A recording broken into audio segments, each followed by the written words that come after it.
Getting better at Fortnite requires a combination of practice, strategy, and understanding the game's mechanics.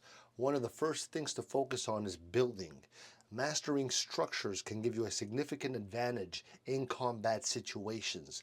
Spend time practicing quick edits, ramps, walls, and pyramids to create defense or surprise your opponents with rapid movements.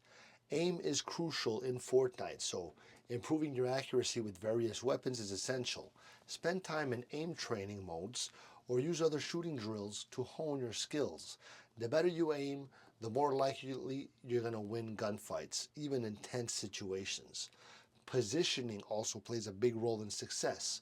Always be aware of the storm circle and keep high ground whenever possible. High ground gives you better sightlines and an advantage when engaging enemies.